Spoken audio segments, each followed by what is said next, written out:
What's up? What's up, everyone? Hope everyone is doing well today. This is Coach Cookie, your life and relationship coach. If this is your first time listening in, thank you so much for joining me today. If you like what you hear, please give the podcast a like, comment, and don't forget to share with your friends and family. To my regular listeners out there, what's up? Welcome back.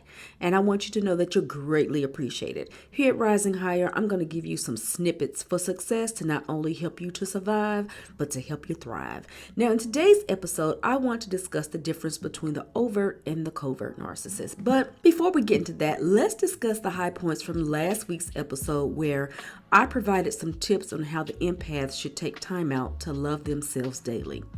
Now, in this episode, I bring up how the empath usually deals with cruel, cold, and brutal things in today's world. So to help them out, I gave the empath some tips to help protect themselves from anxiety and depression. It is very important to learn how to ground and protect yourself in order to make your life better for not only yourself, but for those you are charged with taking care of in this lifetime.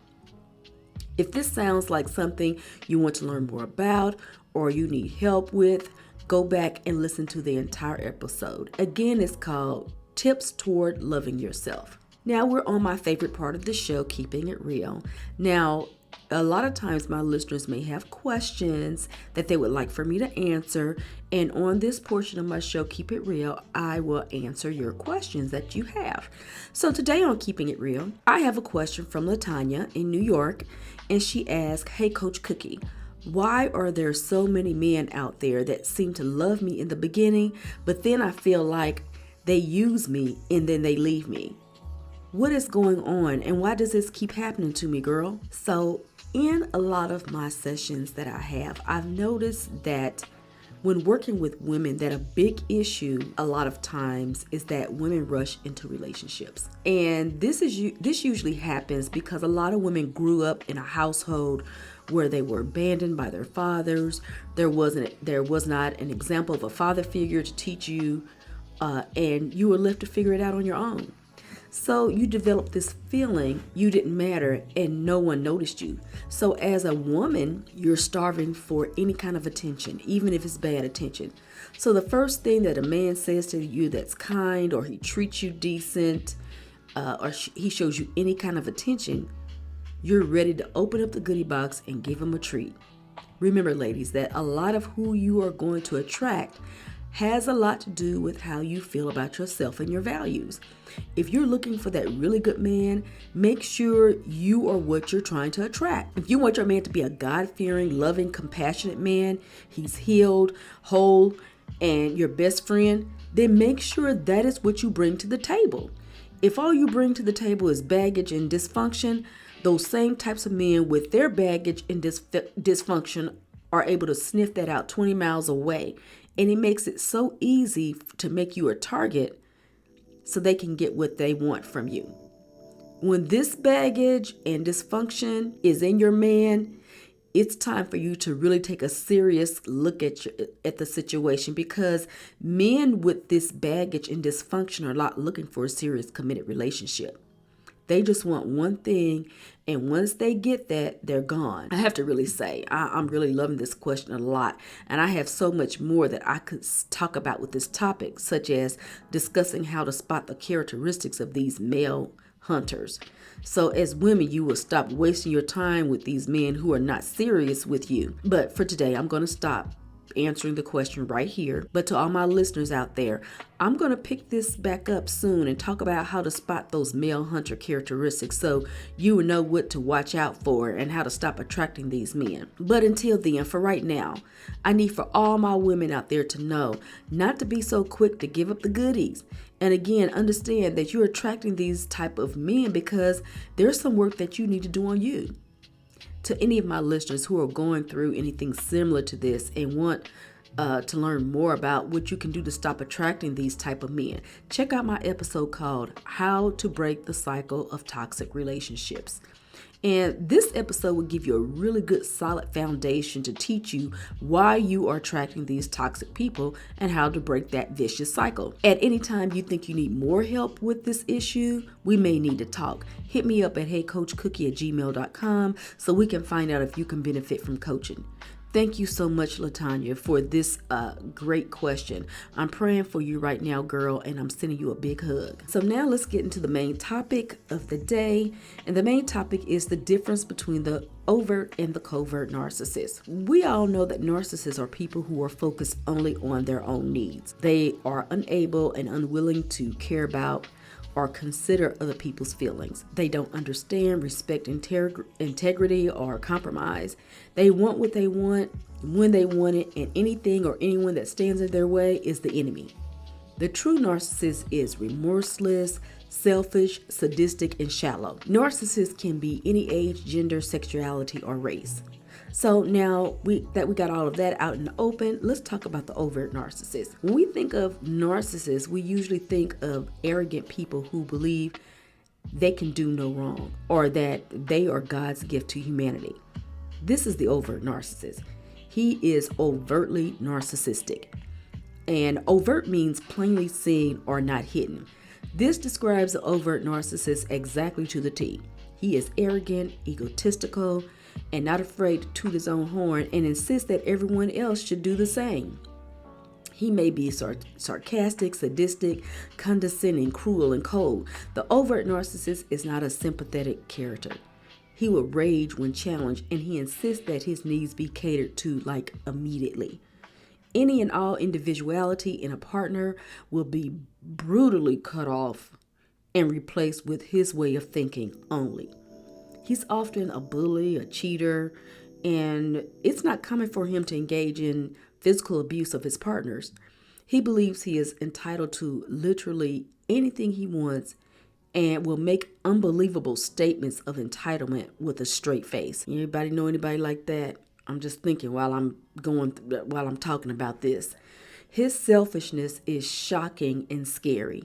He is often very smooth and seems to have things very together. This type of narcissist is very dangerous, but they are also very obvious. It's pretty hard to mistake this type of personality. They do everything but shove it in your face. Overt narcissists in the beginning will present with a smooth facade to attract partners or friends, but his facade generally crumbles pretty quickly because the huge poisonous ego demands to be acknowledged right now.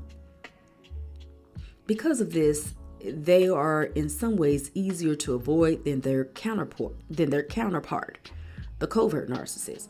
Now, the covert narcissist is the opposite of the overt narcissist. Covert means hidden or secret. This is a perfect definition of the covert narcissist. The covert narcissist does not appear to be a narcissist at all. Rather, he appears very insecure, helpless, and needy, where the overt narcissist appears supremely confident and independent. The covert narcissist presents himself as unsure, dependent, and sympathetic, and he makes sure to present himself in that way. I'm sure a lot of you guys know somebody like this. That covert narcissist is a professional victim. Yes, I can hear my listeners out there thinking about your family members, your significant others, and your bosses. You know, these are those people that are always that professional victim. They will complain about having the hardest life, the roughest childhood, the most terrible relationships. They will make their entire existence as one big tragedy after another. No one has ever loved them. Nobody ever cared about them. Everyone has left them. I tried everything that I could, but it didn't work. That narcissist clings to his partner with a desperation that is almost obsessive. Now, this type of narcissist is very dangerous because people do not recognize them as a narcissist.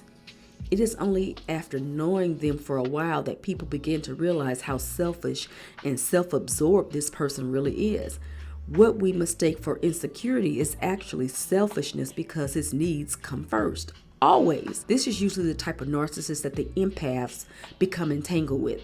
This type of predator is fiending an injury in order to trick the prey into coming closer. So this type of narcissist is still a predator And in some ways, he is worse than the overt narcissist because the overt narcissist makes his victims believe they need him. But the covert narcissist makes his victims believe that he needs them. The overt narcissist uses bullying and fear to keep the victims in line, whereas the covert narcissist uses sympathy and guilt. This is much harder for victims to walk away from, especially because the covert narcissist appears so needy and unstable. How they come to present themselves has more to do with what their original personality was like before they received the narcissistic wound as a child, and learning what technique works best for them in order to be a successful manipulator. So the overt narcissist learned early on that bullying works better for him, probably because it is more natural for his personality type. And the covert narcissist learned that guilt and sympathy work better for him because it is more natural for him. It can also have to do with which personality disorder the narcissist is afflicted with. We often think and say that the borderline personality are more likely to be covert narcissists, whereas psychopaths are more likely to be overt narcissists. Both are still narcissists. They are just different types. If a person has borderline personality disorder, narcissistic personality disorder, and antisocial personality disorder, this person may show many signs of covert narcissism, but can also show signs of overt narcissism in certain situations. He may cry and threaten suicide when upset, but if he feels insulted, he may respond with physical violence or death threats. These types of behaviors do not seem to fall in the line with "I'm a victim" mindset. It happens because the core of every type of narcissism is nothing but a huge, poisonous, and defective ego. And in extreme emotional situations, both the covert and the overt narcissist have to expose that wounded, screaming child underneath. And in both people, this core is exactly the same. Overall, there's really no difference between the covert and the overt narcissist personalities because their needs are basically the same and of the same importance, but there's a matter of degrees as to how they attempt to have those needs met. I hope this message was able to resonate with my listeners today.